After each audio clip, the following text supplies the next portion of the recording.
9, though Mistress Mary could not count them as she bent over, did not count them when as she bent over and examined them with a savage little face. She looked so sour and old-fashioned that the nurse turned her head aside to hide her mouth. There was just a minute's silence, for even Colin tried to hold his breath, while Mary looked up spine and down and up as intently as if she had been the great doctor from London. "Lump there," she said at last. "There's not a lump as big as a pin, except backbone lumps, and you could only feed your pin. I've got backbone lumps myself, and they used to stick out as much as yours do, began to get fatter, and I am not fat enough yet to hide them. There's not a lump as big. If you ever say this again, I shall laugh." No one but Colin himself effect those crossly spoken childish words had on him. If he had ever had any about his secret terrors, if he had ever dared to let ask questions, if he had had childish companions, and had not lain on his closed house, breathing an atmosphere heavy with fears of people who were most ignorant and tired of him, he would have found out that most of his fright and illness was himself. But he had lain and thought of himself and his aches and weariness for hours and days and years. And now that an angry, unsympathetic little girl insisted that he was not as ill as he thought, he felt as if she might be speaking the truth. "I didn't know," ventured the nurse, "that you thought he was fine. His back is weak because he won't try to sit up. I could have a lump there." Colin gulped and turned his face a little to look at her. "Oh," he said pathetically. "Yes, sir. There," said Mary, and she gulped too, and turned on his face again, and but for his long draughts, which were the dying down of his storm of sobbing, still for a minute, though great tears streamed down his face and wet the pillow. Actually, the tears of its great relief had come to him. Presently he turned and looked at the nurse again, and strangely enough, Rajah at all as he spoke to her. "Do you think I could live to," he said. The nurse was neither clever nor soft-hearted, but she could repeat the doctor's words. "You probably will if you will do what you are told to do and not give her and stay out a great deal in the fresh air." Colin's tantrum had passed. He was weak and worn out with crying, and this perhaps made him feel gentle. He leaned a little toward Mary, and I am glad to say that, her own tantrum having passed, she was soft and met him halfway with her hand, so that it was a sort of making up. "I'll go out with you, Mary," he said. "I shan't hate fresh air if we can find—" just in time to stop himself from saying, "if we can find the secret garden." And he ended, "I shall like to go out with you if Dickon will come and push my chair. I do so want to see Dickon and the crow."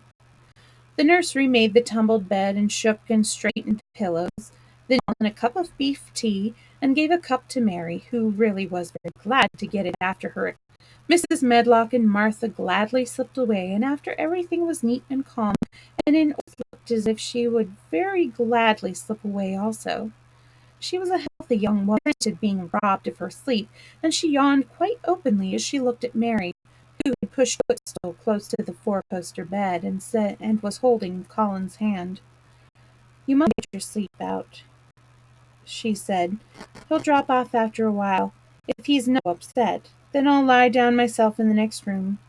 Would you like me to sing you that song Aya?" Mary whispered to Colin. His hand pulled hers gently, turned his tired eyes on her appealingly. "Oh, yes," he answered. "It's such a soft song. Go to sleep in a minute." "I will put him to sleep," Mary said to the yawning nurse. "You can go." "Well," said the nurse with an attempt at reluctance, "if he doesn't go to her, you must call me." "Very well," answered Mary. The nurse was out of bed, and as soon as she was gone, Colin pulled Mary's hand again. "I almost told, but I stopped myself in time. I won't talk and I'll go to sleep. But you said you had all things to tell me. Do you think you have found out anything at all about the way into the secret garden?" Mary looked at this poor little tired face and swollen eyes, and her heart relented. "Yes," she answered, "I think I have. And if you will go to sleep, I will tell you tomorrow." His hand quite trembled. "Oh, Mary," he said. "Oh, Mary, if I could get into it, I think I'd go up. Do you suppose that instead of singing the Aya's song, you could just tell me softly as you did that first what you imagine it looks like inside? I'm sure it will make me go to sleep."